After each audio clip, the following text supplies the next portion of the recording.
Hola, buenos días, ¿cómo están? Hola, profe, buen día, bien, bien, ¿y usted? Gracias. Buen Bien. día, muchas gracias. Hola, buen día. Hola, ¿Cómo buenos les días. fue el fin de semana? ¿Se fueron al concierto de Rosalía? No, No, pues No. como pues, tenían examen, ¿no? sí, Muy bien. ¿Cómo les fue en su examen? ¿Estuvo fácil, difícil?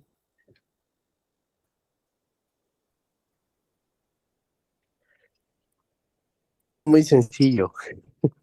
Perfecto. Bueno, pues vamos a iniciar. Yo creo el día de hoy terminamos con agua de enfriamiento, usos, producción y características. Ya habíamos por ahí,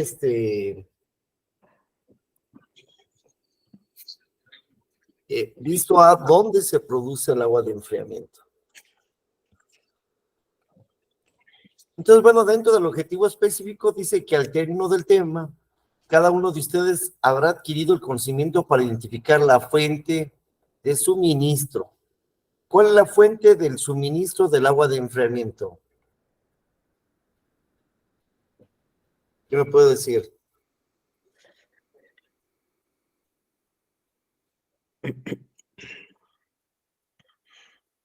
¿Quién me dice? Bueno, al agua de... adelante, Raúl. Las torres de enfriamiento. ¿Perdón? Son las torres de enfriamiento. Sí, exactamente. Bueno, el suministro, el agua cruda llega a las torres de enfriamiento, pero se le hace, se caracteriza esta agua, ¿verdad? Esto es, se quitan algunos minerales, se trata con algunas soluciones para eliminar toda aquella materia orgánica y además controlarle el pH. Una vez que está en estas condiciones, esta agua se pasa a enfriar o se enfría, ¿eh?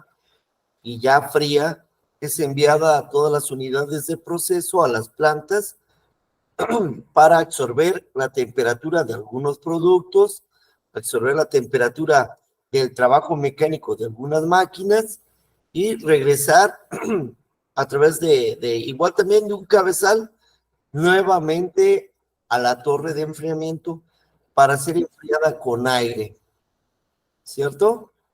Entonces, sería el sistema más económico de poder enfriar el agua o poder enfriar nuestros procesos, y esto es a través de las torres de enfriamiento. Ahora, vimos que dentro de los usos, el agua de enfriamiento se le llama suministro de agua de enfriamiento al agua que va a entrar a los procesos y generalmente se ocupa para enfriar, nuevamente les vuelvo a comentar, para enfriar alguno de los fluidos que queremos mandar a refrigerar, para enfriar aceite de lubricación, para enfriar algunos elementos de algunos equipos dinámicos, ¿verdad? Y vuelve a irse, ahora ya no sería el suministro, sería el retorno de agua de enfriamiento. Características del agua, ahorita las vamos a mencionar, pero una de las características especiales que debe de tener esta agua es la temperatura. Dice, además de haber comprendido los procesos utilizando las herramientas EPOMEX, con el propósito de ayudar al aumento de los tiempos de corrida de las plantas, reduciendo los gastos de operación, además de identificar las actividades críticas a realizar durante emergencias operacionales para llevar los equipos a condición segura y evitar daños al personal y a las instalaciones. En definitiva, ninguna planta de proceso puede operar sin este servicio. Ajá, ninguna. Nuevamente, ¿qué es el agua de enfriamiento? Pues es un medio de enfriamiento más comúnmente usado en los procesos de refrigeración debido a su disponibilidad y alta capacidad de calentamiento. Los procesos de enfriamiento requieren grandes cantidades de agua y a menudo presentan un potencial de ahorro de esta variable en su magnitud que puede tomar distintos valores en un conjunto de valores posibles.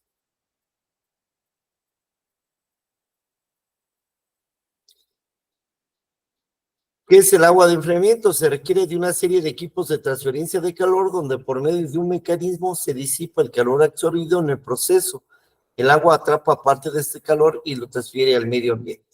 ¿En dónde se transfiere al medio ambiente el calor que atrapa el agua? En vapor. ¿En qué? En vapor. A ver, adelante, Ani. Cuando entra a las torres de enfriamiento, en el... Realmente, así es, la transferencia del calor del agua que entra caliente a una torre de enfriamiento se lo cede al aire, al aire que va a estar en contacto íntimo con el agua, y ese agua sí puede sufrir una evaporación, y lo vemos en la parte de arriba de estas torres en forma de vaporcillo. Pero no es necesariamente que se produzca vapor. Ese es un fenómeno que se lleva a cabo por la transferencia del calor del agua hacia el aire. Ajá. Evaporando parte de la... perdón. Evaporando parte de esta humedad en el aire y formándola como vapores de agua. Pero no es la función de la torre de enfriamiento, nunca va a ser el generar vapor, incluso es poca la cantidad y sería un vapor que no se puede recuperar para utilizarlo industrialmente. Donde producimos el vapor son en las calderas. Bueno. ¿Dónde utilizamos el agua de enfriamiento? Ya les dije que en equipo dinámico, bombas, turbinas, paquetes de lubricación, sellos y camisas externas de algunos compresores. También lo podemos utilizar en equipos estáticos, como son los enfriadores con agua, y esos enfriadores pueden ser de tipo intercambiador o puede ser un enfriamiento de tipo, ¿cómo se le llama? De tipo radiador, en algunos motores que se genera o se libera muchísima temperatura. También habíamos visto que parte de las características del agua de enfriamiento es que debe ser menor a la temperatura ambiental, desde 14 hasta 21 grados centígrados, 25, la presión de 3.5 a 4.5 kilogramos sobre centímetro cuadrado. El flujo depende de la operación de la planta. Si la planta está al 100%, seguramente vamos a utilizar el 100% del flujo para el que está diseñado estos cabezales. Si la planta está operando al 50%, pues es obvio que voy a utilizar menor flujo de agua de enfriamiento. Pureza. Debe estar libre de impurezas, sales, microorganismos, material orgánico, aceites minerales, etc. Dice, ¿cómo se le llama a la entrada de agua de enfriamiento a una planta, Martín?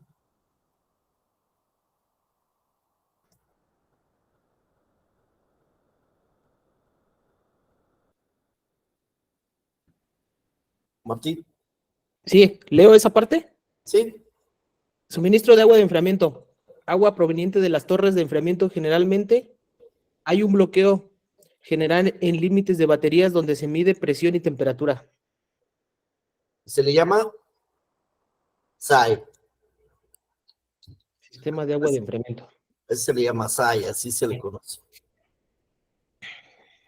Dice que al retorno de agua de enfriamiento, generalmente el agua de enfriamiento realiza largos recorridos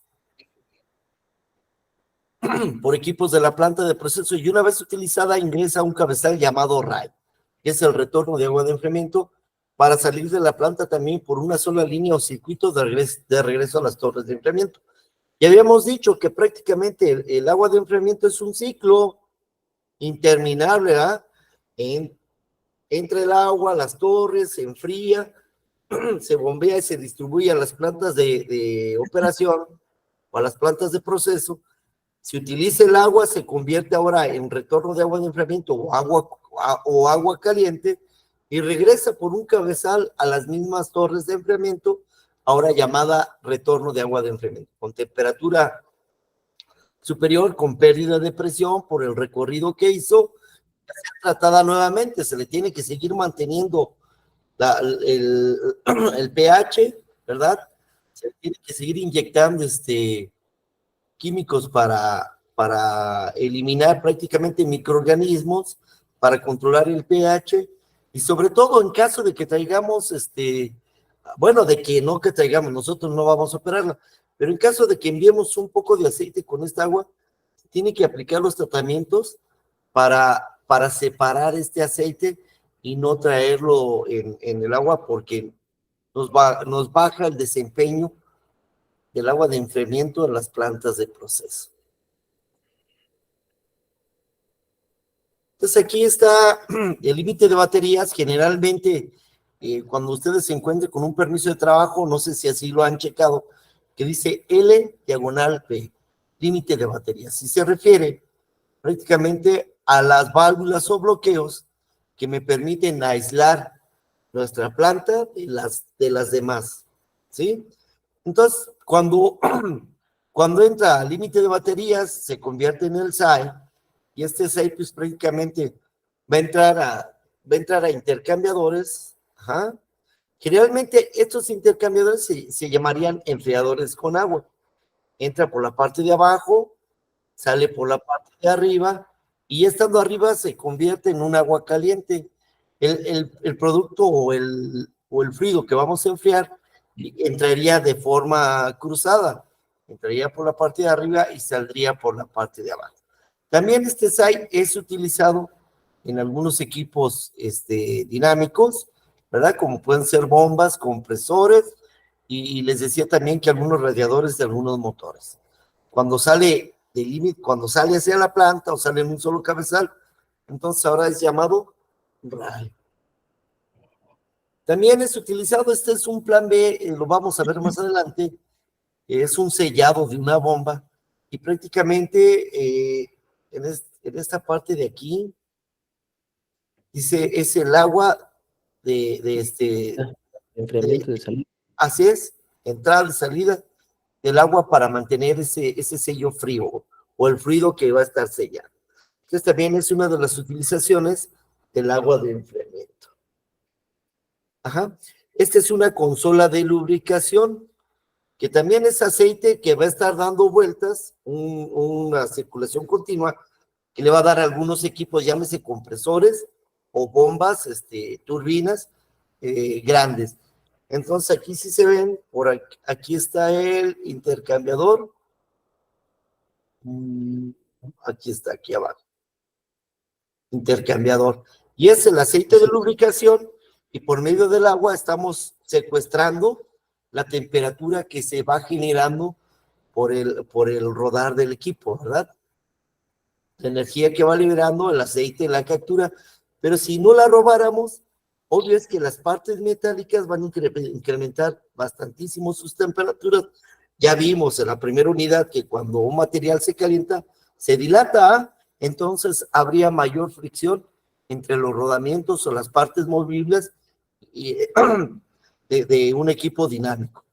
Entonces es necesario meter agua a través de un intercambiador como el que vimos, ¿verdad? Metemos el agua y vamos absorbiendo esta temperatura del aceite para que el aceite siga haciendo su función, que es lubricar y enfriar.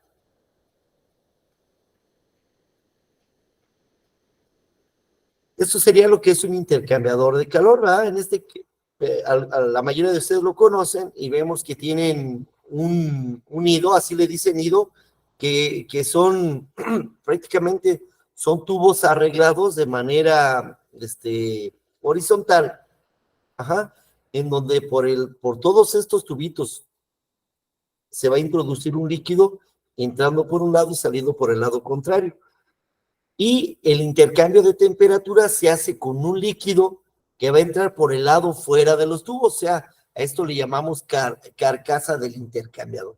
Lo vamos a ver un poquito más adelante cuando entremos a intercambiador. Ahora bien, aquí vemos que el agua, como se los había dicho, entra por la parte de abajo. Ajá. Es obvio, empieza, se tiene un tiempo de residencia, va avanzando, hasta que sale ya con ese calor absorbido del líquido que vamos a enfriar. Y luego dice entrada de aceite. Bueno, pues el aceite entra por la parte superior también, lado tubos, se introduce en cada uno de los tubos y sale del otro lado con una temperatura inferior. No podemos hacer el cálculo ahorita de 7 cuántos grados baja, no, porque realmente obedece a muchas condiciones. El flujo de líquido del aceite de entrada, la temperatura de entrada y la cantidad de líquido que estemos utilizando como enfriador, en este caso el agua, flujo y temperatura. ¿Sale? Dice que las características del suministro de agua de enfriamiento, la temperatura debe ser menor a la ambiental en 21 grados centígrados. Pero les decía que hay lugares como Salina Cruz, Minatitlán, Madero, en donde pues hace un calor extremo y las características del aire son muy diferentes de las que habría, por ejemplo, en Cadereyta o en Tula o en Salamanca. Son características de aire muy diferentes, por lo tanto, y la temperatura resultante del enfriamiento en las torres sería muy, muy, muy diferente. Y varía de acuerdo también a la temporada del año. Por ejemplo, en diciembre, pues podemos ver que la temperatura en el cabezal del suministro de agua de enfriamiento se reduce. Es más, hay veces se reduce tanto que hay que mandar a castigar el suministro a los equipos, ¿sí? Ahora tampoco nos conviene tener un aceite tan frío. Entonces, son algunas de las funciones que tendríamos que hacer o que determina el especialista de control cuando el aceite realmente está muy frío. Generalmente la temperatura del aceite de lubricación debe de andar por ahí de los 45 grados centígrados. Supongamos si llega a bajar a 25, pues obvio es que esto afecta a la viscosidad del aceite, y si afecta a la viscosidad del aceite, afecta a la lubricación de los equipos. Entonces ahí es cuando te dicen, ¿sabes qué? Vamos a castigar. Ya sabemos que si hablamos de castigar, pues generalmente sería una válvula ¿de qué? De globo, exactamente, Martín. Entonces, así sería. La presión máxima que podemos traer en el cabezal son de 4 kilos. Ajá. Hay plantas que es hasta 4.5 kilogramos sobre centímetro cuadrado, pero esto obedece a que les digo que a lo mejor la demanda, o tenemos muy castigado nuestras entradas de agua de enfriamiento. Hay ocasiones en que esta presión aumenta y obvio que no nos conviene, porque el material podemos llegar a dañar algún intercambiador, y esto nos va a producir que el agua se contamine con el aceite, ¿verdad? O que al aceite le llegue el agua, dependiendo de las presiones internas.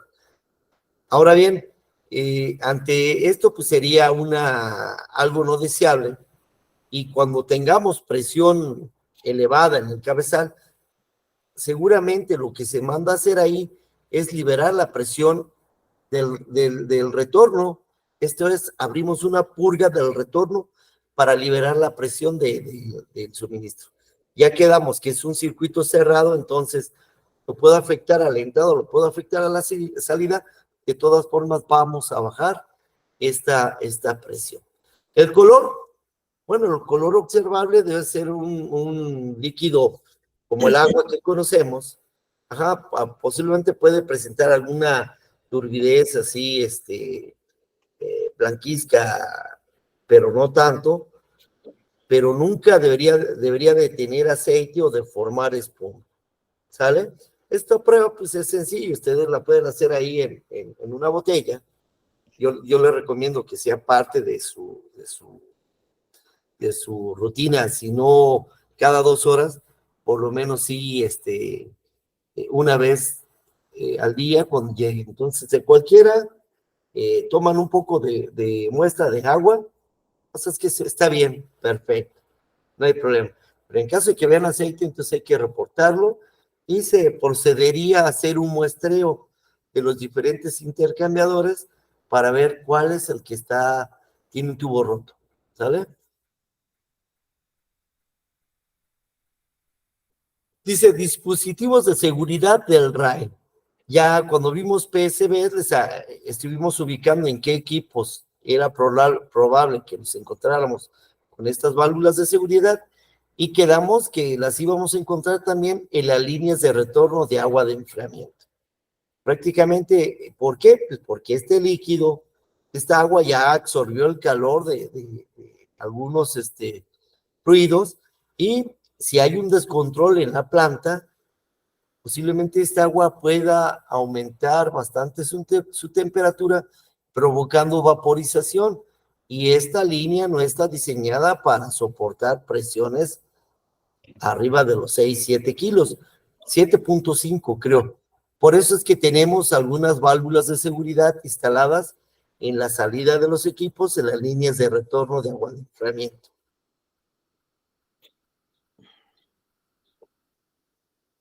¿Qué instrumentos necesitamos en las líneas de suministro de agua de enfriamiento y en las de retorno de agua de enfriamiento? Bueno, vamos a necesitar medir la presión, ¿verdad? De hecho, en control hay el límite de baterías en todo lo que son las líneas de servicios principales o servicios auxiliares. Vamos a tener la presión, vamos a tener la temperatura. En cada uno de los equipos donde entre el agua de enfriamiento, vamos a contar con un instrumento para medir temperatura y también vamos a encontrarnos con un instrumento para medir temperatura en el retorno de agua de enfriamiento. Dice, para medir flujo de la entrada del límite de baterías también. O sea, también podemos contar con un instrumento en la entrada del límite de baterías para saber el flujo que estamos metiendo a nuestro proceso.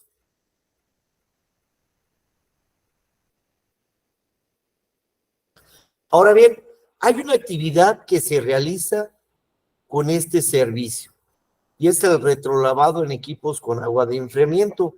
¿Han escuchado ustedes este término del retrolavado?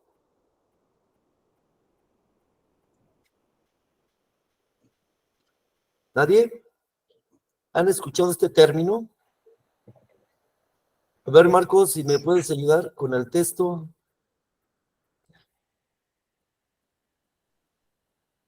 Retrolavado en equipos con agua de enfriamiento.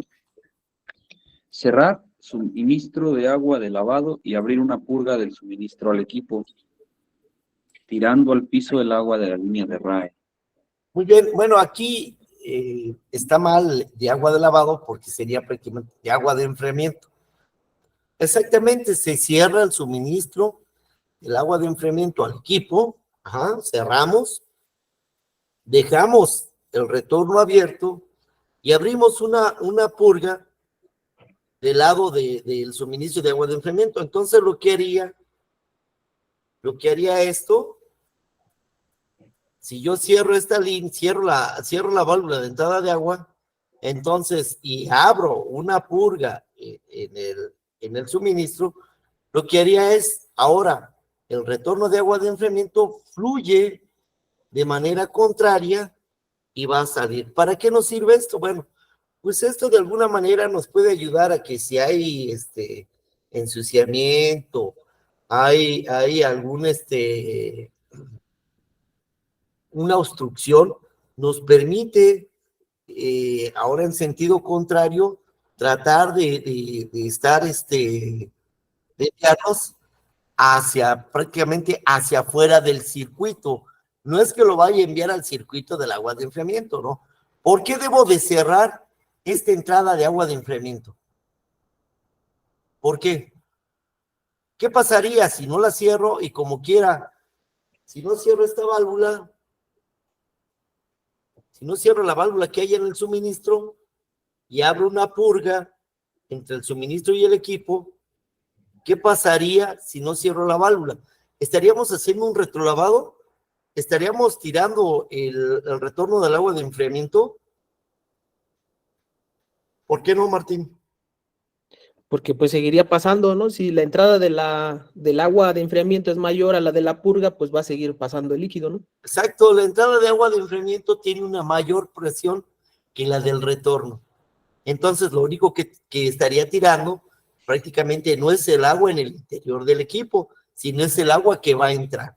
Entonces, por eso es necesario cerrar o bloquear el suministro de agua de enfriamiento, abrir la purga y nunca vamos a cerrar, nunca de los nunca vamos a cerrar el retorno.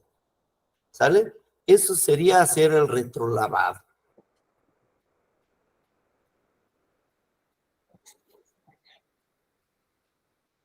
Emergencias en este suministro.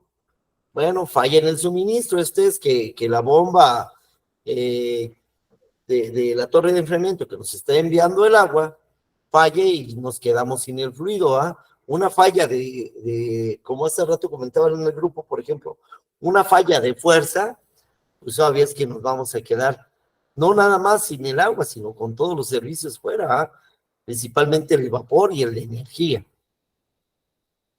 ¿Qué vamos a hacer ante esto? Bueno, pues hay que seguir el procedimiento de la falla para el caso de cada una de las plantas. O sea, cada una de las plantas tiene un procedimiento en específico. En este caso, así platicándoles qué sería, pues si no tengo suministro, lo que puedo hacer sí es enfriar en sentido inverso. Este es el retorno, porque incluso se va a voltear, como no hay bomba, se pierde la presión del suministro.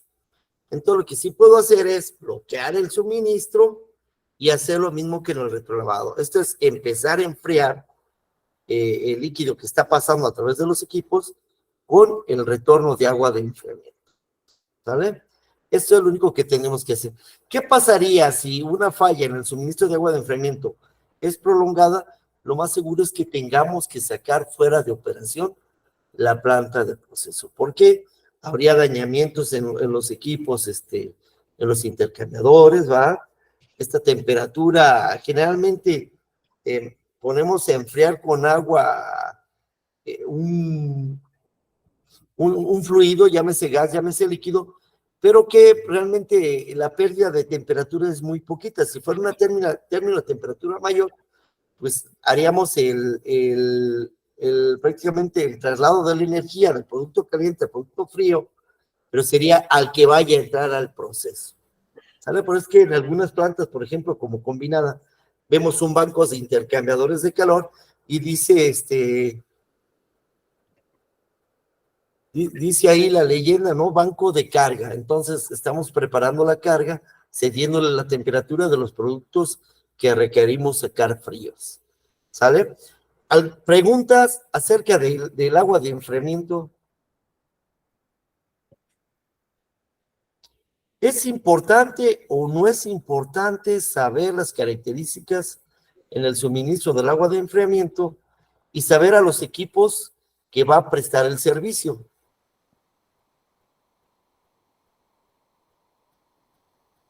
A ver, José Fuentes. José Fuentes. Sí, José, es necesario, o bueno, no te la pregunto así, como operador de segunda, tienes que checar que tu suministro de agua de enfriamiento sea el adecuado. claro, porque si no puede haber fallas. ¿Y cómo te darías cuenta? ¿Cuál sería un factor en campo, que tú te darías cuenta que realmente hay algo fallando en el suministro? ¿Cómo te das Supongo cuenta? que, digamos, en las bombas que están calientes, en lo que es las líneas, supongo que, bueno, en los intercambiadores de calor, pues solamente tomando muestras para ver si ahora sí si está funcionando o no. Y en los manómetros, Ahora sí que, ah, bueno, en los equipos de medición, más que nada. Sí, exactamente. La temperatura pues va a ser algo muy, muy observable, ¿verdad? En el retorno del agua de enfriamiento. Y mira, generalmente cuando hay una falla y este tiempo ha durado mucho, se empiezan a escuchar golpes de ariete en el retorno de agua de enfriamiento. Y algunas PSVs van a relevar si se eleva demasiado la presión en el retorno de agua de enfriamiento. Entonces, pues sí, inmediatamente lo empezamos a ver, empezamos a ver cómo empieza a humear alguna parte de la línea y es por el aumento de la temperatura. Entonces, sí. Ahora, la pregunta sería,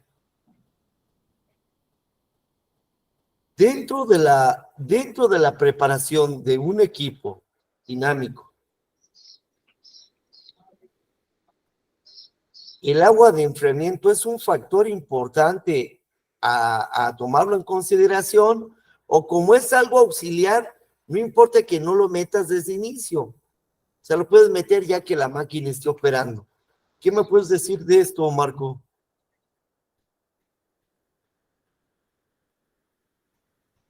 Yo considero que tendríamos que verificar quizás primero que mi sistema de lubricación de enfriamiento o mi sistema de enfriamiento esté operando bien, porque pues sí, no sé si esté correcto, ¿verdad? Pero sí pudiera ser que ese equipo dinámico pudiéramos meterlo a operar y quizás no de manera simultánea junto con su sistema de enfriamiento, sino quizás pues un par de minutos después. Quiero comprenderlo así, quizás. Adelante, Jesús. Yo creo que sí es necesario que todo entre a la vez, ¿no? Porque, bueno, no desconozco un poco de esto porque no he estado mucho en plantas, pero comparándolo con un carro, yo creo que, pues, por ejemplo, un carro no lo puedes encender si no traes anticongelante, o sí se puede, pero llega a ser riesgoso porque pues, lo puedes desvielar. Entonces, supongo que es lo mismo en las plantas, ¿no? Tiene que entrar todo a la vez para que funcione correctamente. Sí, de hecho, cuando vamos a someter a operar una planta o un equipo, lo primero que tenemos que tener confiable operando son los servicios auxiliares o los servicios principales. Entonces, sí, el agua de enfriamiento a un equipo dinámico o a los equipos estáticos, en el caso de los enfriadores con agua, tiene que estar operando antes de meter el equipo. Le tenemos que dar la confiabilidad. Si ya vimos, ¿verdad?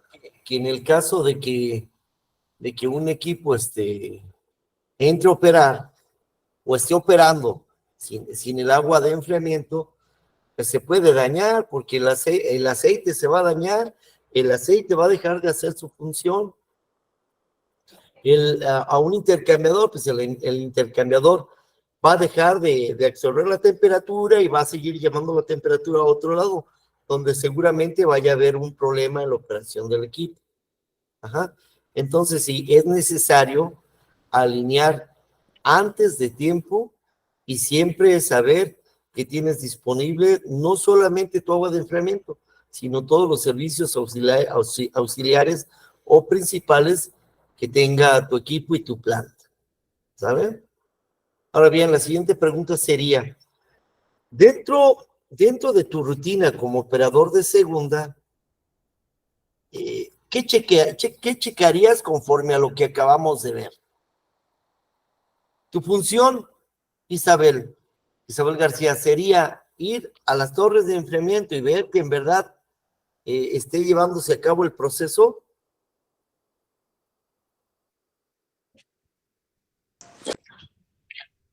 Sí, porque si la principal función de una torre de enfriamiento es enfriar el aceite,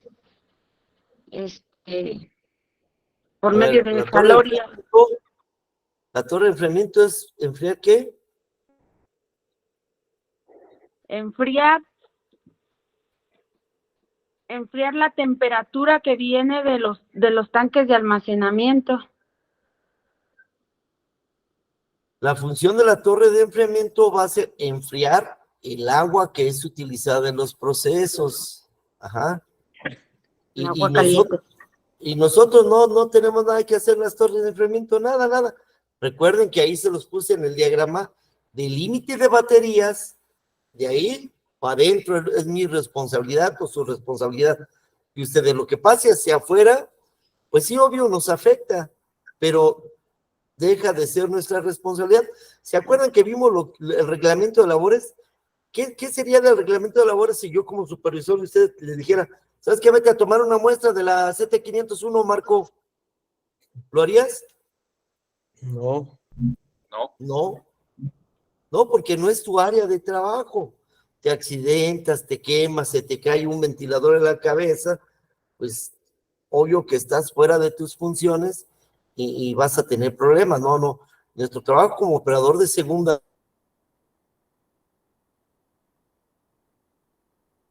de la planta, ¿sale?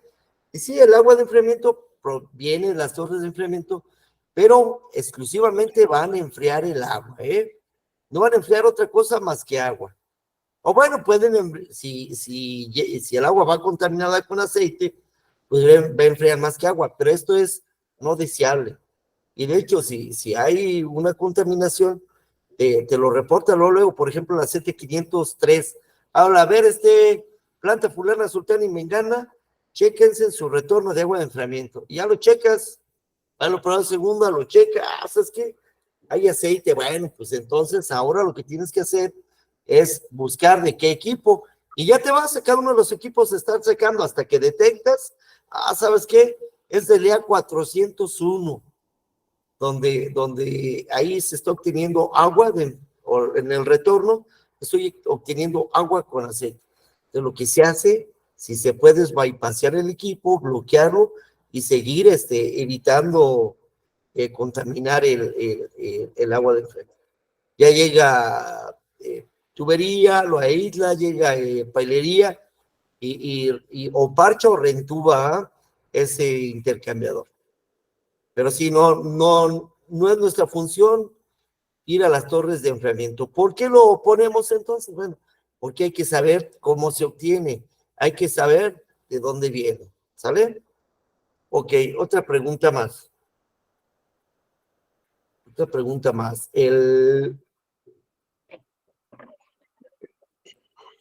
Si nosotros vemos que en la salida de un equipo, de un intercambiador de calor o un enfriador con agua, está saliendo agua con vapor de la PSB, ¿qué tienes que hacer?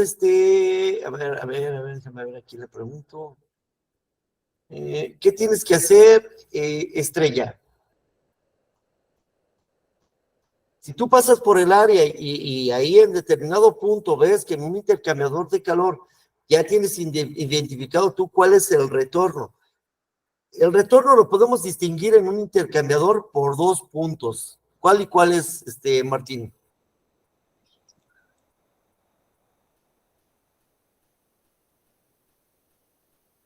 Adelante, Maritza.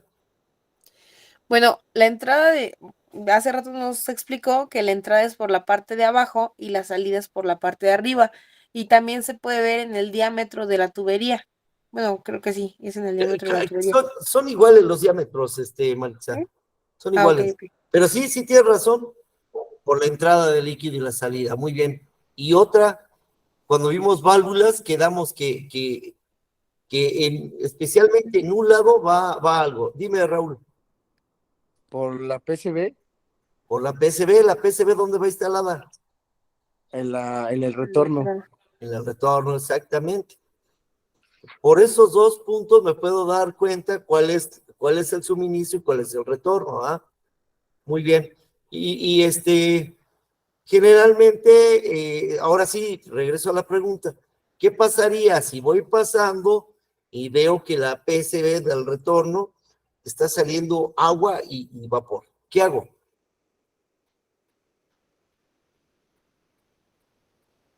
Reportar al superior inmediato, ¿no? De alguna manera. ¿Sí? ¿Lo reportas? Adelante, Ana Karen. Se puede también purgar, ¿no? Sacar todo de ese vapor y ya para que tenga flujo líquido.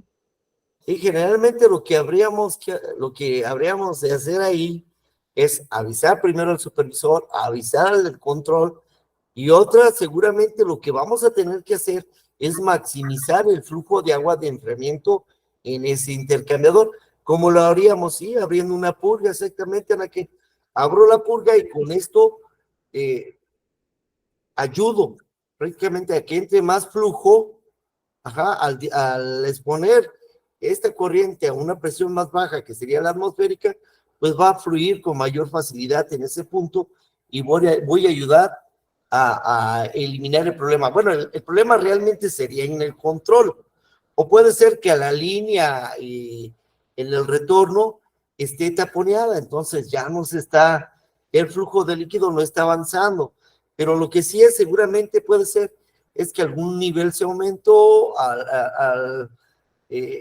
algún fluido aumentó, el flujo aumentó, y por eso hay más demanda de poder enfriar el líquido que está en el equipo, el hidrocarburo. Adelante, Isabel. Sí, también comentó que el retorno nunca se debe de cerrar. El retorno nunca lo debemos de cerrar, exactamente, porque ¿qué pasa si yo cierro el retorno? O miren, antes de meter a operar un enfriador con agua, pues les dije que siempre antes de meter a operar cualquier dispositivo en la planta, cualquier equipo, cualquier planta, ¿qué debemos de meter a operar antes? Los servicios auxiliares. Los servicios auxiliares. Entonces, hablando de un enfriador con agua, pues el servicio auxiliar es el agua de enfriamiento y lo tengo que alinear. Pero no nada más es de alinearlo por alinearlo, ¿eh? Hay algunos equipos así que son muy celosos su cuidado, que tenemos un ojo de buey. ¿Sí saben cuál es el ojo de buey? No es mi ojo, ¿eh? No. No es porque vi que te me quedaste mirando así como que. ¿Es una mirilla? Es una mirilla, exactamente, por el cual podemos ver que el líquido está pasando. Muy bien, muy bien. Entonces tenemos que verificar realmente que el líquido está pasando, o sea, que está fluyendo. Y en caso de que no contemos con esa mirilla en el equipo, ¿de qué manera podemos asegurarnos que está circulando el agua?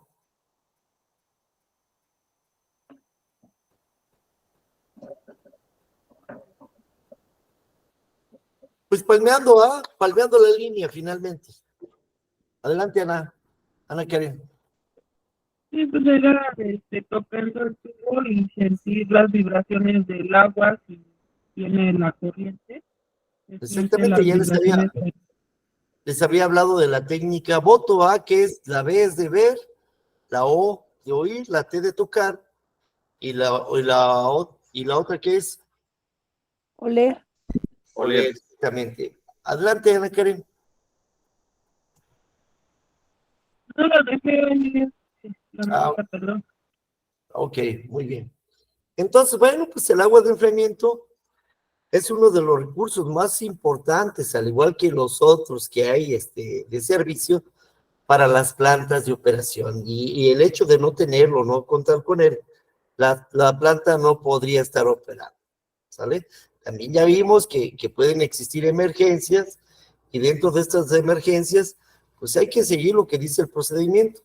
Por ahí hay una carpeta, no sé si ustedes en sus departamentos también tengan procedimientos de emergencia. Generalmente en operación hay una carpeta de color verde y hay una carpeta de color roja.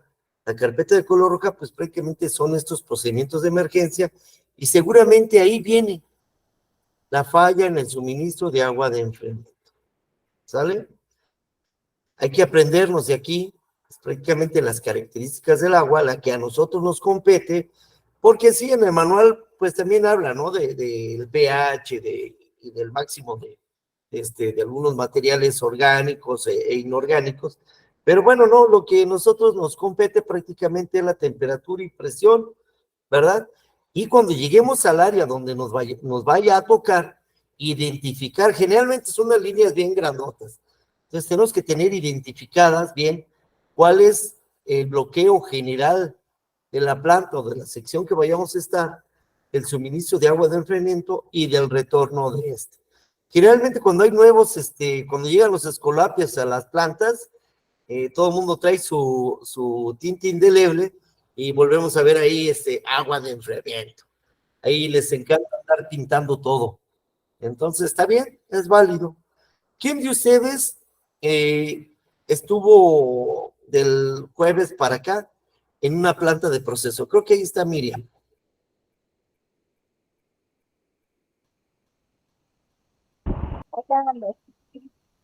Miriam, ¿te tocó trabajar? El jueves salí en la mañana. Jueves, entonces, ¿ahorita estás de día?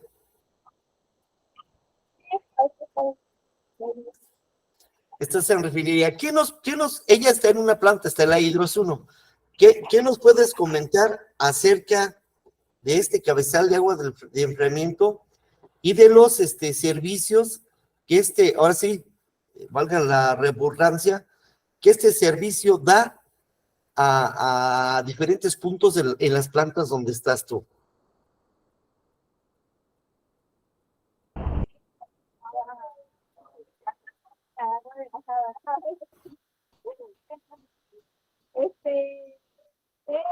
He seguido la línea del agua de enfriamiento del SAI del RAE, pero no lo he visto a fecha cierta Bueno, te vamos a dejar una tarea, Miriam. En un ratillo que salgas a la planta, que salgas ahí a cualquiera de ellas, vas a checar si los retornos en los intercambiadores tenemos PSBs. Ok, sí, claro. Muy bien, y nos lo compartes en el grupo de WhatsApp, ¿sale? Fotos no, porque no te vas a meter en problemas con los de seguridad, pero sí pasa si hay, pues sí, esto es. Entonces, generalmente les decía que estas PCBs de los cabezales del retorno de agua de enfriamiento, ¿a dónde van? ¿A dónde desembocan? ¿A un cabezal? ¿O a dónde? Ya lo vimos cuando vimos PSBs. El producto que se va a estar aliviando en una PSB del cabezal o de la línea del retorno de agua de enfriamiento, ¿a dónde va a salir esa agua? ¿Quién me dice? ¿A la atmósfera? Exactamente, a la atmósfera. Como es agua, pues no hay problema, ¿verdad? Ahí quedaría. Ahora, si sale a la atmósfera, esta PSB tendría solamente bloqueo, ¿en qué lado, Marco? ¿En qué lado tendría bloqueo esta PSB? ¿Lado baja hacia la atmósfera o lado alta hacia el equipo?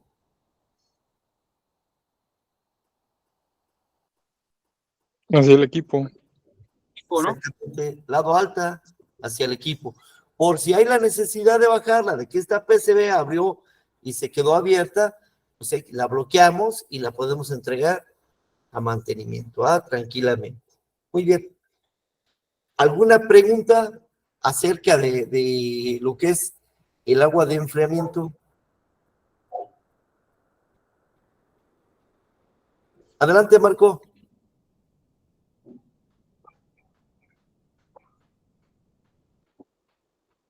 Marco Alvarado, adelante. Que me ubicara en una planta.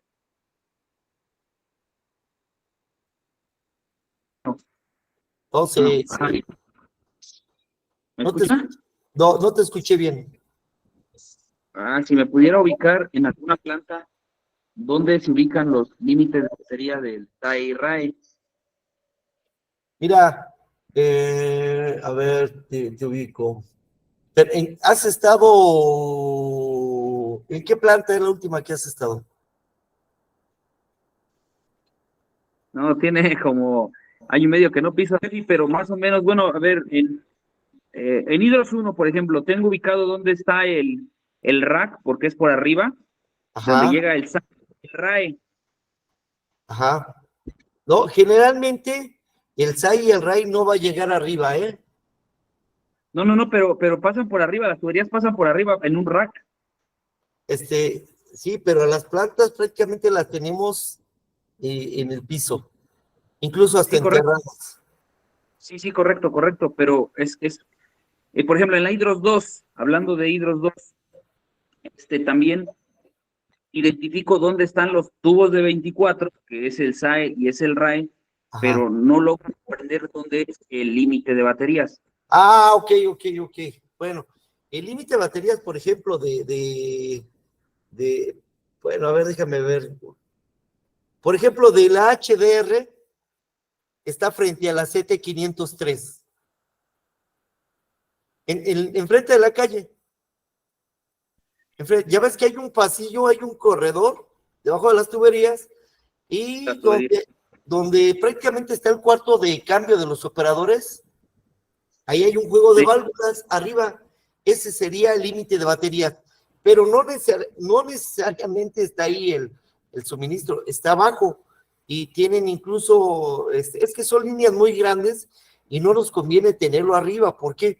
Porque arriba tenemos prácticamente las líneas de vapor de alta, las líneas de vapor de media, de baja, condensado. Entonces, por conducción prácticamente estaríamos perdiendo esa temperatura del agua, ¿verdad? Se estaría calentando. Entonces, generalmente, en la mayoría de las plantas, el suministro de agua de enfriamiento viene por debajo, viene en el suelo. Y ahí están unos bloqueos gigantescos. Son válvulas de golpe. O sea, de golpe es que el mecanismo, el volante va girando y va golpeando, y esto es para vencer la cantidad de flujo, porque ya en una línea de esas dimensiones, aunque sean 4,5 kilos, cuesta cerrarlo y cuesta abrirlo. ¿Sale? Entonces sí, por eso les digo, en el momento que supongamos que Marco llega a combinada 2, bueno, pues Hugo me dijo, vimos agua de enfriamiento, entonces Hugo me dijo que checara dónde está mi entrada, dónde está mi salida, y ya lo identificaste, ¿verdad? Ya lo tienes ahí. Y ustedes van a ser mejores operadores, créanme, si ustedes verifican las condiciones de su suministro. Esto es, si Marco por tarea no asignada, sino por tarea propia, va y hace lo de traer un poquito de agua aquí, o sea, sabes que está limpia, hoy está limpia, pero si el día de mañana Marco se da cuenta que esta agua de enfriamiento viene un poquito contaminada, pues seguramente le va a avisar al supervisor. Y a Marco lo van a tener como una persona que realmente es confiable. ¿Realmente es tu trabajo o no es tu trabajo, Marco? Según el reglamento de labores. Sí. ¿Sí? Y aunque la mayoría no lo hacen, ¿no? Ni lo hacemos. Pero el que lo haga va a crear una distinción entre tus demás compañeros. Y se trata de ser los mejores operadores. ¿Qué más? ¿Otra pregunta? Yo sí tengo una pregunta. Adelante, Jesús. ¿Cuál sería entonces el circuito? ¿Por dónde pasa el agua de enfriamiento? Lo primero sería lo de el límite de baterías o algo así, dijo que se llamaba. ¿A una planta o el circuito ya general? Bueno, el circuito general quedamos, ¿verdad? Que el agua de enfriamiento se produce en las torres de enfriamiento. El agua recibe un tratamiento previo para controlar el pH, disminuir materia orgánica y disminuir muchas cosas, ponerla en condiciones de que el agua la podamos recibir en las plantas. Como va a entrar en un proceso de calentamiento, yo les decía que en su casa, si ustedes, por ejemplo, en el área de Tula, si ustedes ponen a hervir agua de la llave, pues vamos a ver como parte de este calentamiento, sin que el agua hierva, como parte de este calentamiento, cómo el agua va impregnando el metal con el que calentamos, se va impregnando de sales. ¿Sí lo han checado todos? Queda como una especie de calecita, así, pinta de blanco el recipiente. Bueno, imagínate, esto es por hervir 1 litro de agua, medio litro de agua de la llave. Imagínate que pasen miles de litros de agua diariamente y consecutivamente a través de las tuberías de los intercambiadores, pues esa película la va dejando y se va engrosando hasta que se obstruye la tubería. Por eso es que antes de ser enviada esta agua a las plantas, se le da un tratamiento para disminuir también esta concentración o esta cantidad de sales, para evitar prácticamente la incrustación de sales en las tuberías. Entonces, bueno, ya que se trató, y tampoco puede haber organismos microscópicos, ¿por qué? O microorganismos, ¿por qué? Porque ese moho, esos hongos o ese material orgánico de color verde que se va impregnando también en las tuberías, también nos disminuye la transferencia de calor y también nos causaría obstrucción. Por eso es que también se le da el tratamiento para disminuir este material orgánico. El pH pues es importante. Si yo llevo una sustancia agresiva a la tubería, pues obvio es que me la voy a ir acabando, la voy a ir deslavando hasta que se rompa, ¿verdad? Entonces, también por eso se debe de mantener con un pH idóneo. Entonces, bueno, ya las torres, ya que tiene el agua, ya está preparada, se enfría, esta agua que ya preparé, se le introduce el agua que viene de los procesos, ¿verdad? Se enfría y es enviada a las plantas. Ahora bien, cuando el agua es responsabilidad de nosotros, el límite de batería. El límite de batería, les vuelvo a decir, que se define que es el juego de válvulas en donde el producto entra a la planta o todos los fluidos o flujos o caudales entran a la planta y salen de la planta. O sea que ahí yo controlo que a la planta entren o no entren y de la planta salgan o no salgan productos, ¿sale? Ese es el límite de baterías, Jesús. ¿Sí quedó aclarado? Sí. Sí. ¿Alguna otra pregunta? Adelante, Martín. Sí, me mencionó que la presión de la torre de enfriamiento es 4 kilos Ah, no, la presión del cabezal del agua. del cabezal del agua. En la torre de enfriamiento, pues prácticamente, como el agua descarga la parte de arriba, pues prácticamente estamos hablando que ahí la presión sería una presión atmosférica, porque está descargando la atmósfera. Ajá. Entonces sería una presión atmosférica. Entonces el agua baja, pero baja porque no prácticamente por la presión que le estés metiendo, que sí, debe de llevar presión, porque quedamos que esta agua se mete a un sistema de aspersores para tratar de hacer las gotas lo más chiquitas que se puedan hacer, para que nos permitan tener un contacto íntimo con el aire y el aire puede absorber el calor. Entonces, dentro del proceso tenemos que saber, del proceso de las torres de enfriamiento, es que el agua entra por la parte superior, se organiza de tal manera o se distribuye de tal manera que por medio de espreas minimizamos el tamaño del diámetro de la molécula del agua para que ésta pueda entrar en contacto íntimo con el aire en un flujo cruzado y quedamos que esa empaquetadura o esa estructura de mallas era para darle un mayor tiempo de residencia y el cambio de energía, ceder lo caliente del agua al aire que va entrando, pues se pueda maximizar y podamos tener un agua realmente fría. Les decía yo el día de hoy que este es el recurso más barato que se tiene para enfriar agua. Lo ideal sería meterlo a un sistema como nuestro refrigerador, ¿no? Pero imagínense en el gasto del compresor, el gasto del gas, y además también para enfriar este compresor, pues necesitaríamos agua de enfriamiento. La otra es echarle hielo, ¿no? Pero pues ¿cuánto sale producir hielos? Entonces, bueno, aprovechamos que es un método totalmente natural, aunque es ayudado con un poco de máquinas, la inducción del aire, pero había en la antigüedad, bueno, en algunas plantas de termoeléctrica, había unas de tiro natural, o sea que no tenía motor, por la altura de la chimenea y la reducción del diámetro, se hacía fluir el aire y el agua en sentido inverso. Entonces, bueno, pero lo que nosotros necesitamos saber es el por qué existe dentro del proceso las torres de enfriamiento, y es para enfriar el agua. ¿Sale? Sí. ¿Alguna pregunta más? Si no, ya para cambiar el tema. Y con esto ya damos por terminado lo que es el agua de enfriamiento. Entonces, ya para examen ya tenemos 2 unidades. Válvulas, agua de enfriamiento. Este examen se nos van a juntar 4 unidades. ¿Sale? Variables operativas. Y no recuerdo cuál otra, pero son 4 que terminamos la cuarta y va a evaluación. Bueno, entonces déjenme cambiar la presentación. Y nos vamos ahora a lo que son variables operativas.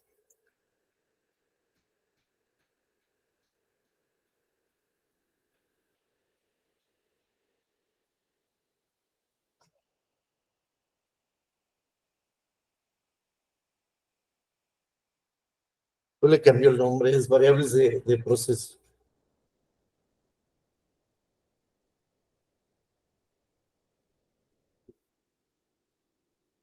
Adelante, Ana Karen.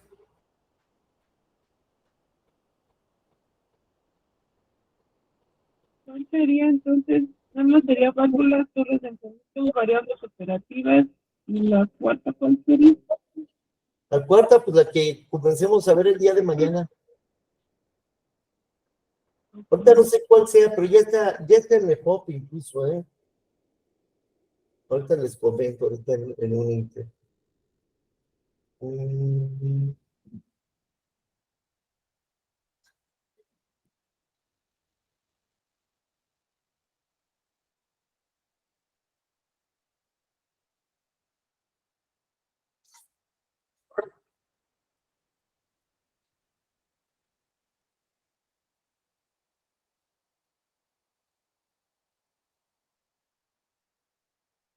Bueno, entonces cambiamos, seguimos con variables de proceso, agua de enfriamiento, pues ya murió por la patria. Ajá. Y habíamos, ya checado el objetivo. Si me ayudas, Isabel, por favor. Sí, gracias. Gracias a ti. Al término, variables de proceso, objetivo específico.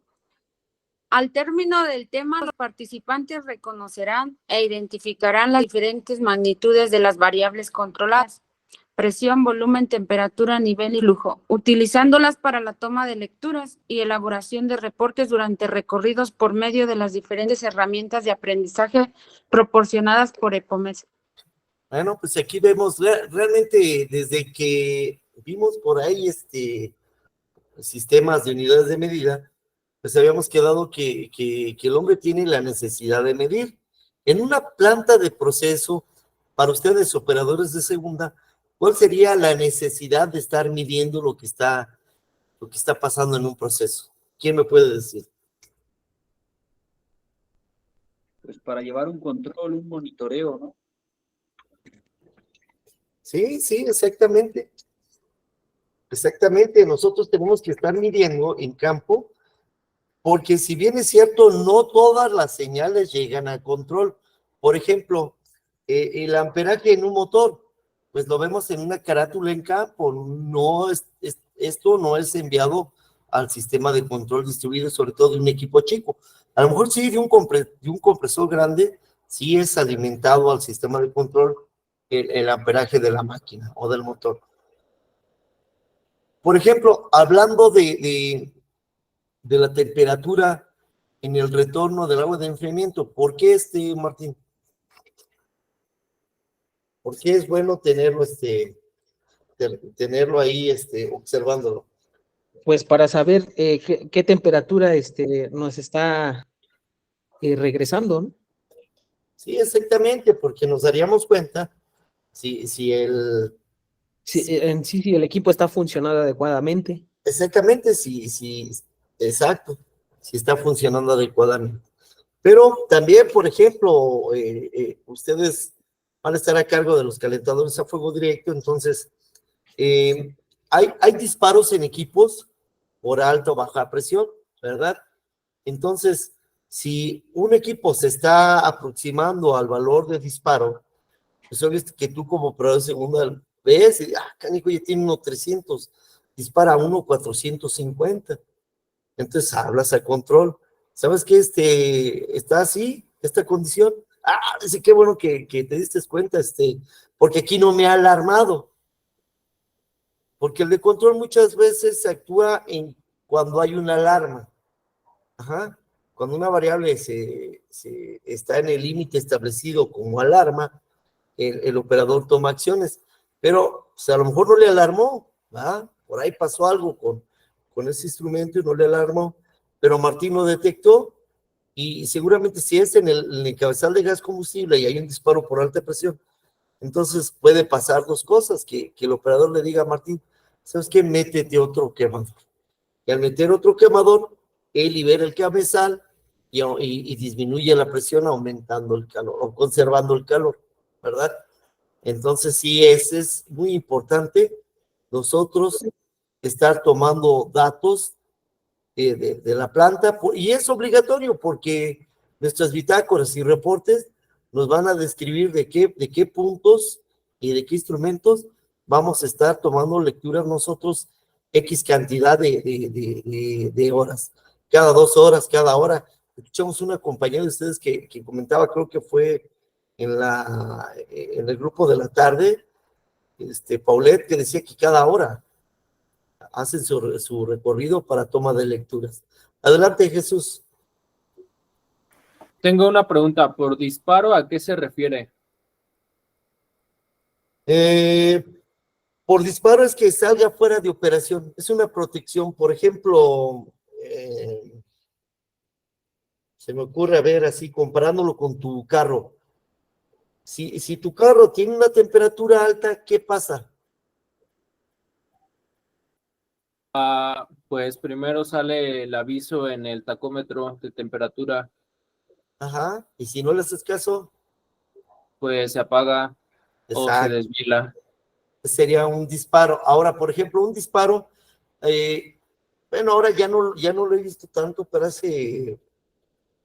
por ahí en el 2002, 2003, tenía un Focus, y en este Focus traía no me dejaba pasar de 170 kilómetros por hora. Entonces iba llegando la aguja a los 170 y ¡pum! Desaceleraba el carro. Entonces era una protección por alta velocidad. A eso me refiero. Entonces, ¿qué hace?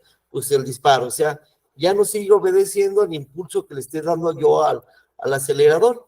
Simplemente hasta que regresa al valor, ya puedo tener yo el control sobre el acelerador nuevamente. Y así pasa en los equipos. Ajá, un disparo prácticamente es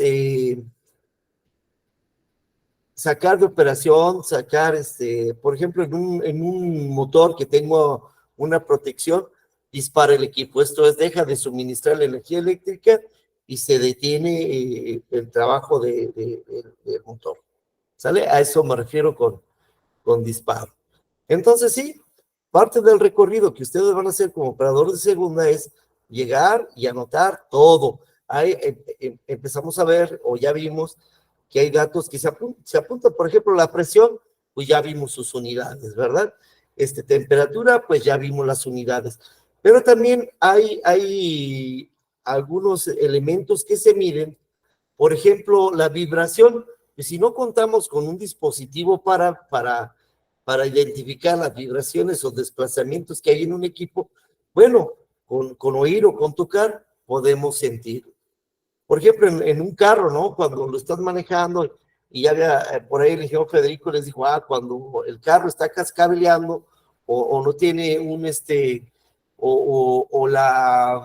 el movimiento que hace la máquina empieza a ser más brusco y discontinuo, en ratos está estable y en otros ratos empieza a moverse. Entonces, también en las bombas o en los equipos se logra sentir a través del tacto ciertas vibraciones, ciertas temperaturas. Entonces, en nuestra mano no está catalogada para decirnos la temperatura en grados centígrados. No lo dudo que alguien de ustedes pueda a través de la comparación decir, no, pues está más o menos 35 grados, y puede ser cierto, ¿no? A lo mejor anda en 38, no es tan exacto, pero es más o menos. Entonces, También hay algunos datos, algunos valores que nosotros podemos obtener al aplicar este método del voto o esta práctica del voto, el ver, oír, tocar y oler. ¿Sabes qué? Veo que el equipo se está moviendo, escucho un ruido, pero no le podemos dar una unidad de medida, pero sí podemos decir, mostrar alguna característica que no es propia del equipo, ¿sale? Entonces, bueno, como operadores de segunda vamos a medir presiones a través de los instrumentos, volumen, temperatura, nivel y flujo, Y dice ahí, utilizándolas para la toma de lectura y elaboración de reportes durante los recorridos. Si no, ahí está Miriam, que nos diga, ¿cada cuánto toman lecturas, Miriam?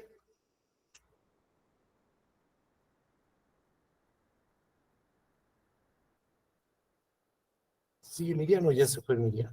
No, sí, sigue Miriam. Bueno, pero yo hasta donde me acuerdo...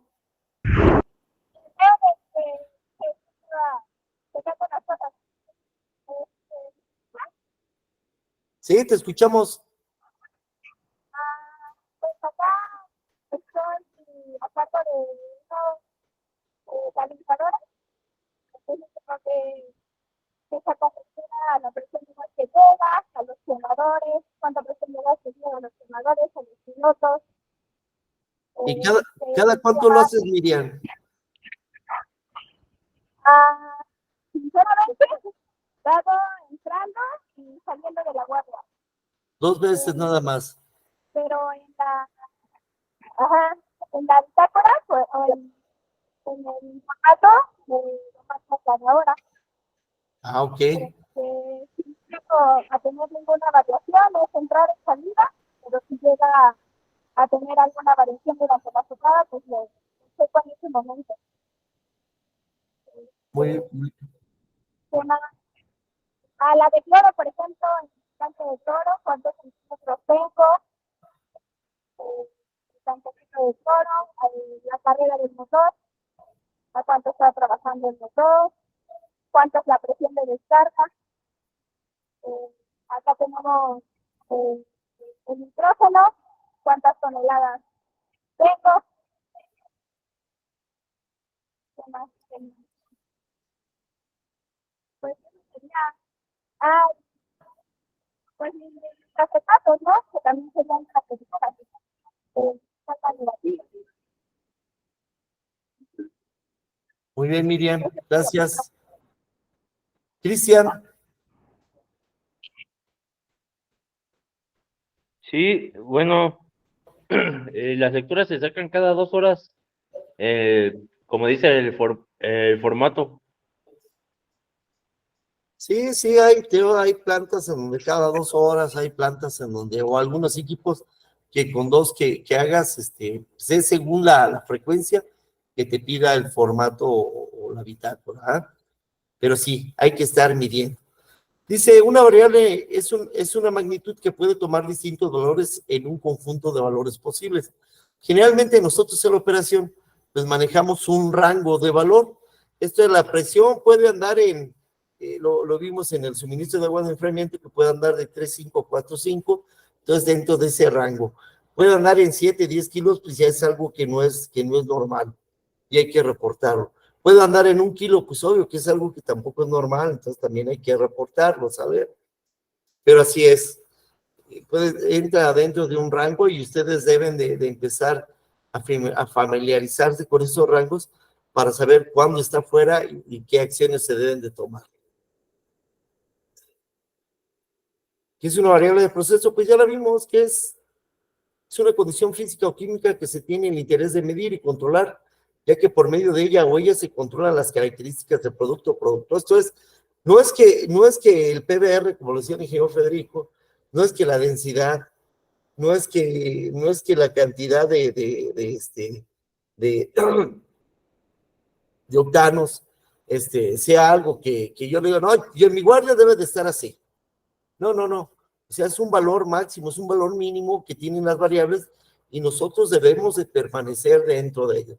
Bueno, no es tanto obligación de nosotros como operadores, de segunda, pero sí del operador especialista. Por ejemplo, del operador de segunda, en un calentador, si una flama está elevada, si una flama está chaparrada, si una flama está abierta, pues es tu deber estarla corrigiendo, ¿verdad? Ahí con la cantidad de aire, con el tiro, ¿verdad? Entonces, tú junto con el de control se van a poner de acuerdo para estar controlando esta flama. Pero después una flama, pues el resultado te libera temperatura, pero también hay que ver la forma de operar de estas flamas, porque una flama que esté incidiendo, que esté inclinando y pegándole un tubo, pues te lo va a agujerar, te lo va a abrir. Una flama que está achaparrado, que se prende y apaga, se prende y apaga, es una flama que te puede causar algún problema, porque en algún determinado momento se apaga, el gas sube y truena el calentador, por acumulación de gas. Lo bueno es que prender ahí en corto luego no habría tanto problema, pero si se acumula arriba en la parte superior, va a tronar, te va a causar problemas. Ajá. Entonces, sí, como operador de segunda, tú tienes mediciones y debes de actuar sobre tus mediciones. Escuchamos que Miriam dijo la cantidad de pilotos, la presión de gas combustible de pilotos, la cantidad de quemador, la cantidad de la medición de la presión de gas combustible a quemadores, y así más todavía. Ajá. Hay rotámetros, hay lugares donde se ocupan los rotámetros, que es una medición de flujo, pero es una medición local. Entonces, tú sabes que ahí debes de conservar 3.5 metros cúbicos de inyección de X o de Y, tú lo tienes que estar controlando si baja o sube. Pero es tu control, no es el de campo, porque en campo no hay la manera de poder tener este control, perdón, en control no hay la manera de poder tener control. Es una actividad totalmente de campo y a ti te dice Jesús, aquí debes de controlar 4 metros cúbicos de fluido. Ya te dice una vuelta, tiene 2, pues ya le abres hasta que te dan el rotómetro los 4. Entonces sí, en el tarea del operador de segunda también es medir y controlar exclusivamente de campo. Por ejemplo, estamos recibiendo agua o condensada a un recipiente y el control es meramente manual, entonces tienes ahí tu LG. Entonces, y a ti te dicen, ¿sabes qué? Tú debes de controlar entre el 50 y el 65-70% de nivel. Llegas al agua y lo ves en 40, le abres a la válvula y ahí te estás. Cuando vuelve a marcar 50, le vas cerrando y si hay si se está tomando el líquido, pues lo mantienes y ya cuando ves ahí 10, 15 minutos ahí parado, dices, con esta abertura ahí se mantiene, ahí lo dejas y ya te vas. Aunque después habría que darse otra vuelta, ¿verdad? Para volver a ver que estamos manteniendo este nivel. Entonces sí hay medidas que tú debes de realizar y también hay controles que tú debes de establecer, como es en el caso de los quemadores y como es en el caso de mantener niveles de manera mecánica o de manera local.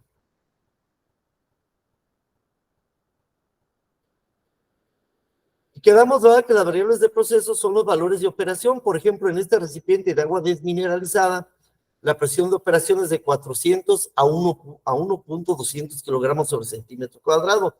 La temperatura de 122 a 158 grados, ¿qué? Si es agua desmineralizada, es líquido. Fahrenheit. Grados Fahrenheit.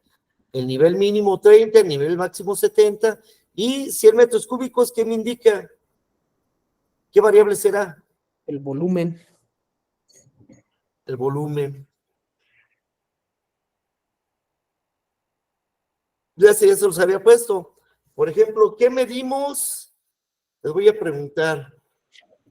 ¿Qué medimos aquí, Jesús, en este punto donde está el mouse? La presión de agua de retorno. No. El flujo. El flujo, exactamente. Estamos midiendo la cantidad de flujo que sale de nuestro recipiente. Aquí, en este punto, Jesús, ¿qué medimos?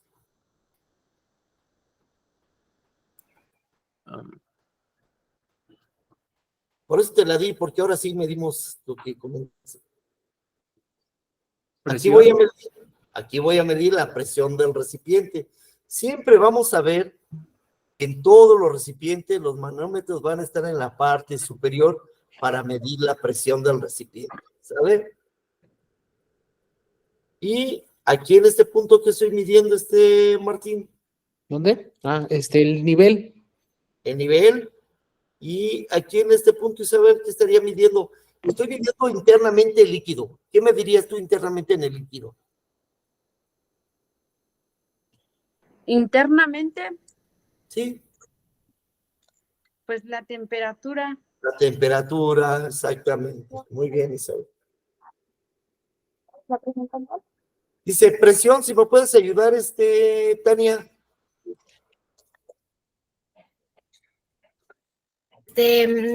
Se refiere generalmente a la fuerza ejercida por un fluido por unidad de área de la superficie que lo encierra. Existen muchas razones por las cuales en un determinado proceso se debe medir presión. La calidad del producto frecuentemente depende de ciertas presiones que se deben mantener en un proceso. Por seguridad, en recipientes presurizados, donde no deben exceder un valor máximo dado por las especificaciones del diseño, también en aplicaciones de medición de nivel. Muy bien, siguiente. Presión. La medición y el control de presión son las variables de procesos más usadas en los más distintos sectores de la industria de control de procesos. Además, a través de la presión se pueden tener variación en otras variables, tales como nivel, volumen, flujo, temperatura, etcétera. Gracias. Por ahí, Isabel, creo que, bueno, espero que no haya sido la única, pero sí fue la única que subió lo del experimento que les había dejado el día sábado. Isabel metió una botella con agua, le dije, incluso aplástala, defórmala, comprímela, y métela así a calentar. Ella la metió a calentar y vio que conforme el calentamiento del agua que tenía el líquido, bueno, la metió a calentar a baño María, conforme se empezó a calentar el líquido y empezó a hacer ese cambio de líquido a vapor o a gas, la botella se fue presionando adentro, y la botella fue recuperando su forma, ¿verdad? Entonces, pues sí, la temperatura y la presión va muy de la mano, como ya lo vieron con el ingeniero Federico. Y ahora, la otra parte del experimento es ya caliente, ya una vez la botella ya llena, le dije, bueno, ahora enfríala, y conforme se empieza a condensar el vapor de agua, ¿verdad? Empieza a ver ese cambio de fase de gas a líquido, pues la botella vuelve a deformarse, ¿va? Entonces, pues también vemos que al igual la presión y el volumen van tomado muy, muy, muy de la mano. Ahora, por ejemplo, en la manguera de la casa, si yo obstruyo el libre flujo del agua de la punta de la manguera, pues estoy ¿qué? ¿Cambiando qué? Aumento la presión, pero disminuyo el flujo a través de disminuir el área. Muy bien, Martín. ¿Qué es la presión absoluta? Adelante, Martín. Presión absoluta es la presión que se ejerce sobre un cuerpo por la acción de algún elemento más la presión atmosférica que sufre. Todos los cuerpos en el planeta están sometidos a la presión atmosférica. Muy bien. ¿Qué es la presión atmosférica, Martín? Presión atmosférica es la presión que ejerce el conjunto de la masa de gases de la atmósfera sobre la superficie terrestre y sobre todo lo que repose sobre ella. A medida que uno asciende con respecto al nivel del mar, en un avión o subiendo una montaña, la presión atmosférica disminuye, ya que hay menos masa de aire sobre nosotros. Presión atmosférica es igual a 1.033 kilogramos sobre centímetro cuadrado sobre el nivel del mar. Muy bien. Bueno, pues habíamos visto esto también en la segunda unidad, que en el caso, por ejemplo, del nivel del mar, de ahí de Tuxpan, pues hay una atmósfera, pero en Tula ya no hay una atmósfera, ya es una presión menor. ¿Y qué es lo que nos da esta presión atmosférica? Pues es ese peso de las capas de aire que finalmente tienen un peso, el aire tiene un peso, y conforme se van, pues todo ese espacio que llena toda la atmósfera, pues tiene un peso que es el valor que estamos observando ahí, de 1.033 kilogramos sobre centímetro cuadrado. O sea, es bastante, ¿verdad? Bastantísimo. ¿Qué es la presión manométrica, Isabel?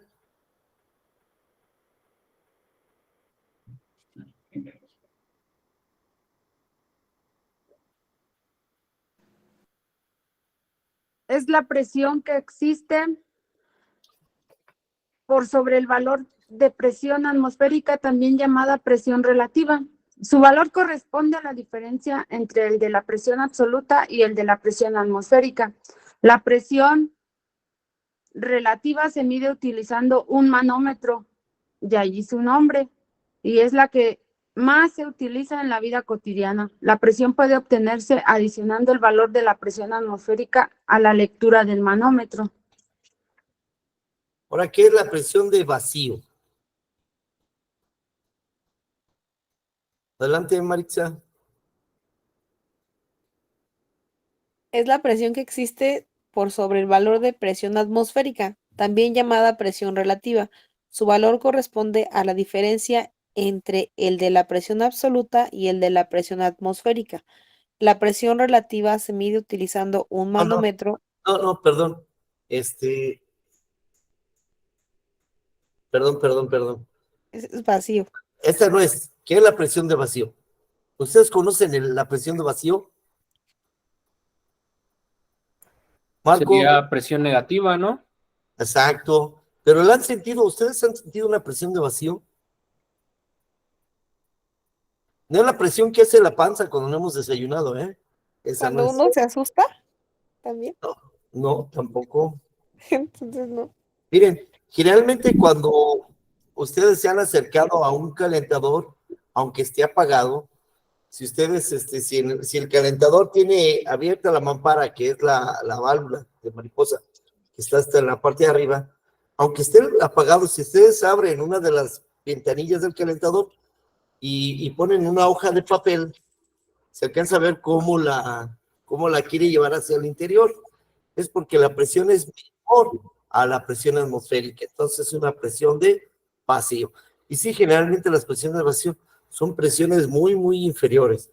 Hay, por ejemplo, ahora estamos en esta época en donde volvemos a tratar de hacer todo natural, y hay envasados que son envasados al vacío. Esto es que carecen de una presión interna en el envasado. No hay casi partículas de ningún gas, ni aire, de aire, porque hablar oxígeno netamente pues sería muy, muy atrevido decirlo, ¿no? Entonces no hay casi moléculas de aire guardados en estos envases, porque es removido a través de un dispositivo que va absorbiendo todo el aire en el interior de este envase. Entonces a eso se le llama vacío. Y mañana vamos a ver con eso. Esta está mal porque es la misma que vimos hace ratito. Entonces, pues esta es la presión. En operación tenemos necesidad de medir la presión. Es uno de los valores más importantes de la operación de las plantas de proceso. Y vamos a ver manómetros por todos lados en la planta. Vamos a ver manómetros en la línea de agua de enfriamiento, como ya lo vimos. Vamos a ver manómetros en la línea de gas combustible. Vamos a ver manómetros en la descarga de una bomba. Vamos a ver manómetros en la línea de aire de instrumentos. Vamos a ver manómetros en el vapor de alta, en el vapor de media, en el vapor de baja. Vamos, adelante, Isabel. Inge, en el manual de la página 20, en la página 47, ahí trae la descripción de vacío, que es una presión de vacío. Sí, no, pero lo vemos mañana. Mañana lo vamos a continuar con este tema. Entonces, es importante prácticamente medir la presión. La presión nos va a caracterizar cada uno de los productos que vayamos a producir en las diferentes plantas de proceso. Hay presiones en la refinería que se manejan presiones de vacío, como sería en una torre de destilación al vacío, en un calentador, en el lugar de un calentador, y hay presiones muy altas, como la podríamos encontrar en las plantas de reacción. Por ejemplo, la más alta que se me puede ocurrir ahorita, pues es la H-Oil, ¿verdad? Con 186.5 kilogramos sobre centímetro cuadrado, de presión. Ajá. Son presiones también muy bárbaras. Bueno, ¿y qué creen? Que ahí no es la más alta que he observado. La más alta es en las descargas de los compresores de hidrógeno de make-up o de hidrógeno de reposición, que luego alcanza hasta 220 kilos de descarga. Entonces son presiones muy bárbaras. Ajá. Entonces sí, la presión es un factor que ustedes van a medir y ahorita nos vamos a quedar con el puro concepto de lo que es presión. Vamos a ver el día lo que es presión de vacío, vamos a ver otras cuantas cuestiones y vamos a empezar a ver el día de mañana lo que serían los instrumentos utilizados para medir las variables de proceso. Ese es el siguiente tema, instrumentos utilizados para medir medidas de variables de proceso. También, ahí dentro del EPOP hay una carpeta que se llama métodos de aprendizaje acelerado. ¿Alguien la ha revisado?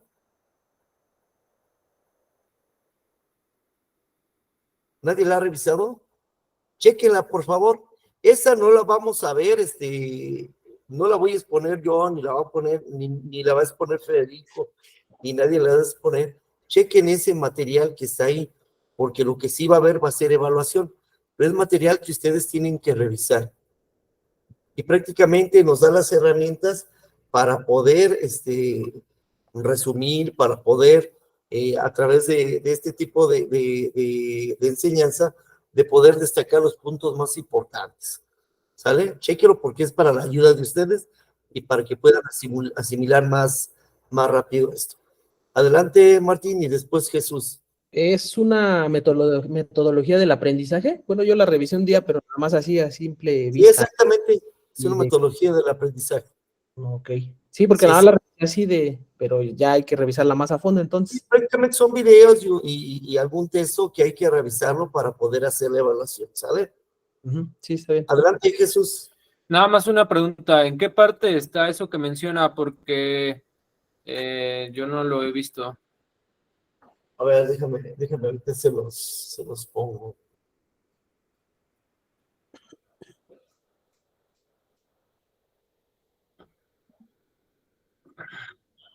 A ver si está, es más, ¿qué tal si ni está?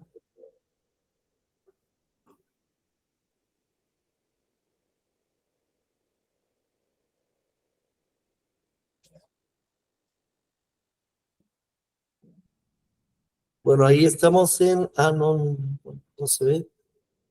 Ahí está. Ahí estamos en el POP. Ajá. Y estas son las carpetas que les aparecen a ustedes.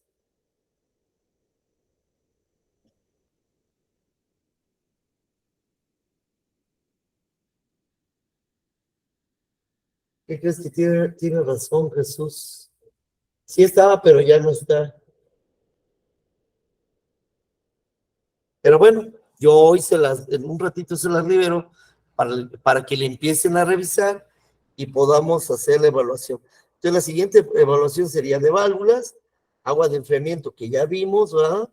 Sería del aprendizaje acelerado y de variables de proceso. Entonces, serían esas 4 unidades en nuestra siguiente evaluación, que seguramente le estaríamos haciendo para el siguiente viernes. ¿Sale?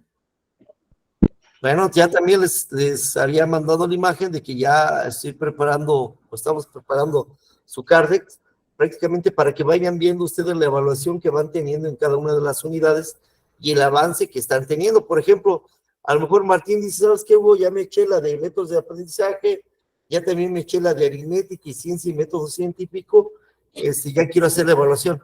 Entonces se supone que al ir haciendo esas materias que prácticamente ustedes realizan fuera de clase, se evalúan y van, ¿cómo se diría? Van avanzando prácticamente en este curso. Ya les explico más después. Bueno, preguntas acerca de lo que es variables de proceso, presión. Preguntas, ¿nada? ¿Todo bien claro? Pues está entendible, ¿verdad? Está entendible. Entonces vamos a revisar. Vamos a estudiar, por favor, hay que estudiar para He visto que por ahí Federico decía el día de ayer que le faltaban 20 por entregar evaluaciones.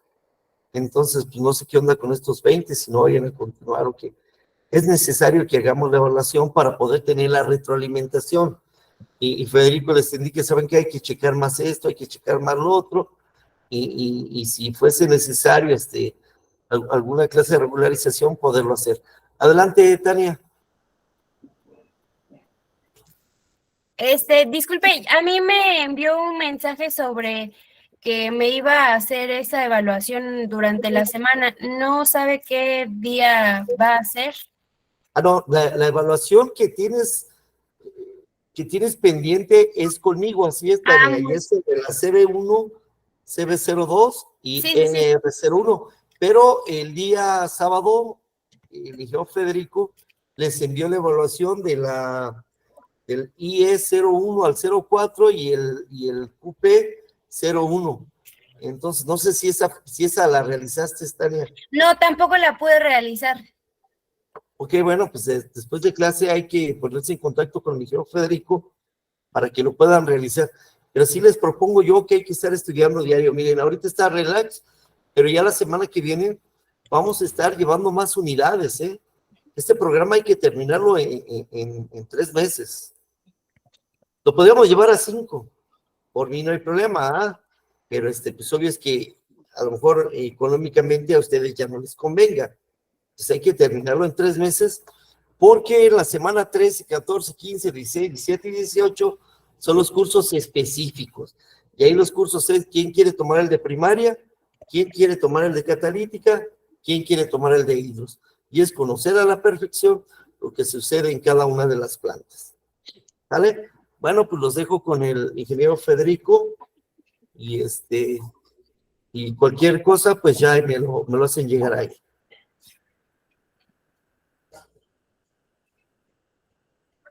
Muchas ¿Mandaste, gracias, Inge. Hola, hola, buenas tardes o buenos días. ¿Mandaste la presentación, Fede? Sí, ahí está en la carpeta. Igual. En bombas. Ok. Lo que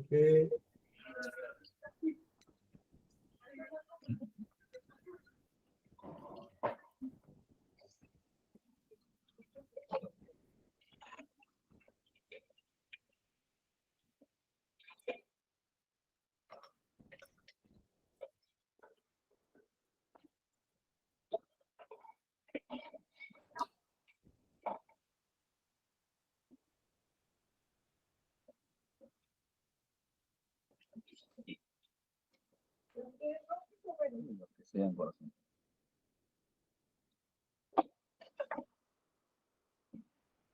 Entonces, ¿quieren tomarse 2, 3 minutos para ir a tomar agua? Tirar las piernas.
Pablo es feo, ¿eh? Pablo es feo. Lo dice porque Pablo es feo.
Espero que se la ropa blanca y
Bueno.